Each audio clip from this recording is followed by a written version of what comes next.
সামনের বছর রাজ্যে বিধানসভা নির্বাচন, আর সেই ভোটে জিতে ফের একবার মমতা ব্যানার্জি রাজ্যের মুখ্যমন্ত্রী হবেন বলেই দাবি তৃণমূলের। অন্যদিকে আবার তৃণমূলকে হটিয়ে বাংলার মসনদ দখল করতে মরিয়া বিজেপি। নির্বাচনকে পাখির চোখ করে ইতিমধ্যে প্রস্তুতিও শুরু করে দিয়েছে শাসক বিরোধী উভয় পক্ষই। তবে এরই মাঝে উঠে আসছে বড় খবর, 2024-এর নির্বাচনের দিকে তাকিয়ে এখন থেকেই ময়দানে নামছে আরএসএসও। রাজস্থানের যোধপুরে আয়োজিত সমন্বয় বৈঠকে এই সিদ্ধান্ত আনুষ্ঠানিকভাবে নেওয়া হয়েছে বলে সংগঠন সূত্র খবর। এক্ষেত্রে আরএসএস এর প্রধান লক্ষ্য ভোটের আগে সংগঠনের বিস্তার ও মতাদর্শকে আরো গভীরভাবে বাংলার ঘরে ঘরে পৌঁছে দেওয়া। সূত্রের খবর, বাংলা নিয়ে নির্দিষ্ট প্ল্যান রয়েছে আরএসএস এর। কি প্ল্যান রয়েছে, এই গোটা বিষয়টা নিয়ে আলোচনা হয়েছে, সেটাই আপনাদের সামনে তুলে ধরবো। পাখির চোখ 2026। কেন এই কথা বলছি নিশ্চয়ই আপনারা জানেন যে 2026-এ রাজ্যে রয়েছে বিধানসভা নির্বাচন, আর এই বিধানসভা নির্বাচনকে একেবারে পাখির চোখ করেছে বিজেপি। তবে শুধু বিজেপি বললে ভুল হবে, আরএসএস এরও পাখির চোখ কিন্তু বাংলা। এবার বিশাল প্ল্যান তৈরি করতে চলেছে আরএসএস। বিজয়া দশমীতে 100 বছর পূর্ণ হচ্ছে আরএসএস এর, আর এই দিন থেকেই নানা রকমের প্ল্যান আরএসএস এর গোটা বাংলা জুড়ে। শাখা সংগঠনকে নির্দেশ দেওয়া হচ্ছে কিভাবে ভোটারদের মন জয় করা যায়, সব দিকে নজর রেখে এবার ঘুঁটি সাজাচ্ছে আরএসএস। কিভাবে এগোবে আরএসএস, কি প্ল্যান রয়েছে এবং বিজেপি নেতাদেরই বা কি নির্দেশ দেওয়া হয়েছে, আমরা এই গোটা বিষয়গুলো নিয়ে কথা বলবো। আমাদের সঙ্গে রয়েছেন আমার কলিগ সুজয় ঘোষ। সুজয়, আরএসএস এর কি প্ল্যান, প্রাথমিকভাবে কি বলা হয়েছে?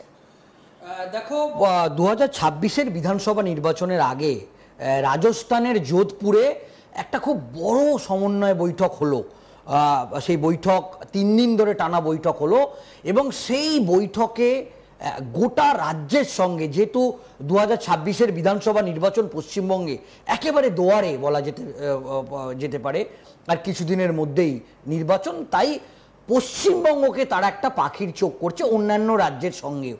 এবং তারা বুঝেছে যে এ রাজ্যের বিজেপিকে শক্তিশালী করতে গেলে এ রাজ্যের আরএসএস এর যে ঘাঁটি আছে সেই ঘাঁটিটাকে আরও শক্তিশালী করতে হবে। তুমি নিশ্চয়ই জানো যে 2019-এর যে লোকসভা নির্বাচন থেকে এ রাজ্যে আরএসএস ভালো ফলাফল করতে শুরু করে বা বিজেপি ভালো ফলাফল করে আরএসএস এর জোরে, তার একটাই কারণ যে উত্তরবঙ্গে যে বিজেপির যে শক্ত ঘাঁটি বা জঙ্গলমহলে শক্ত ঘাঁটি, তার একমাত্র মানে যে ব্যাকআপ দিয়েছে সেটা হচ্ছে আরএসএস। এবং আরএসএস এর সংগঠন উত্তরবঙ্গে এত শক্তিশালী ছিল, সেই আরএসএস এর সংগঠনের শক্তিশালীর জোরে কিন্তু বিজেপি তারা 2019-এর যে লোকসভা নির্বাচনে কেউ ভাবতে পারেনি রেকর্ড সংখ্যক ফলাফল করেছিল।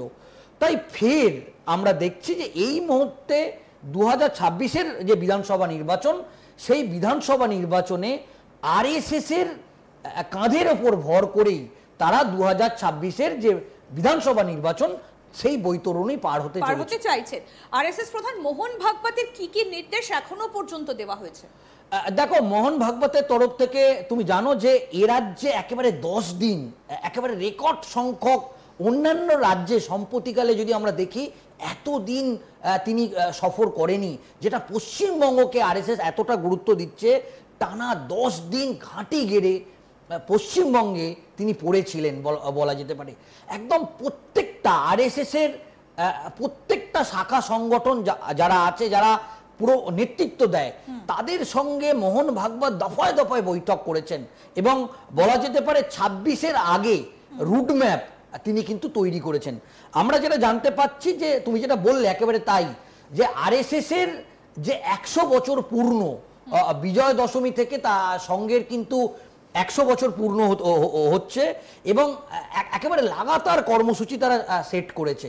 তার মধ্যে হচ্ছে উত্তরবঙ্গ এবং দক্ষিণবঙ্গে শাখা সংগঠন, যেটা হচ্ছে এই যে আমরা এখন যে ছবিটা দেখছি, যে শাখা সংগঠনগুলো হয় এইভাবেই সঙ্গের তরফ থেকে একটা রীতি মেনে একটা প্যারেড হয় এবং সেই শাখা সংগঠনগুলো মূলত তারা বাড়াতে চাইছে।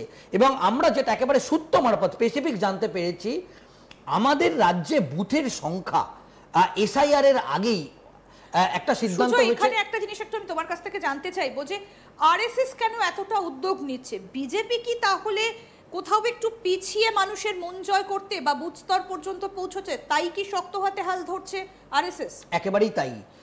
তারা পুরোপুরি বঙ্গ বিজেপির ওপর ভরসা করতে পারছে না। কারণ আমরা যদি দেখি, আমরা ভোট অফ পার্সেন্টেজ দেখি, 2019-এর লোকসভায় যে 40% ভোট পেয়েছিল সেটা আস্তে আস্তে 2021-এ কমেছে, 2024-এও সেই পার্সেন্টেজ কমেছে।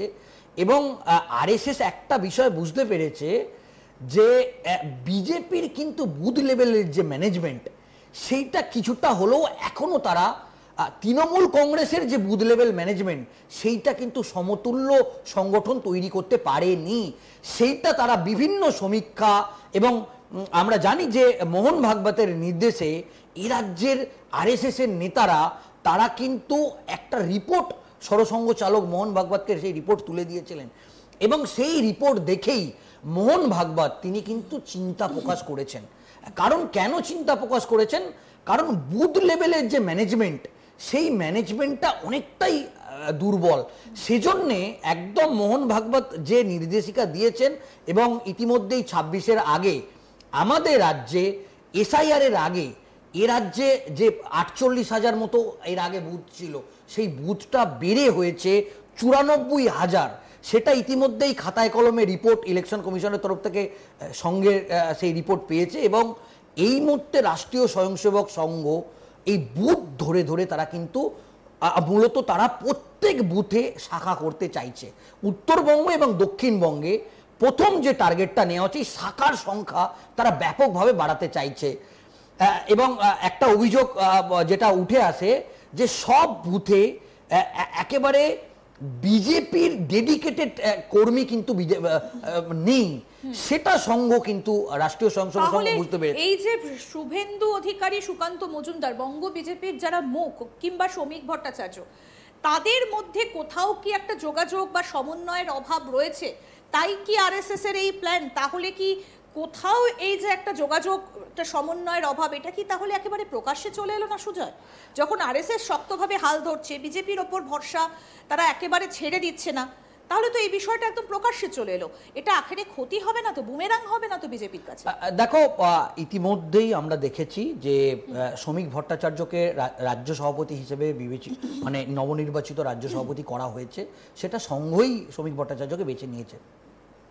কিন্তু অনেক জায়গায় দেখা যাচ্ছে যে বিভিন্ন জায়গায় সংগঠনের বিভিন্ন কাজ নিয়ে রাষ্ট্রীয় স্বয়ংসেবক সংঘ খুশি না।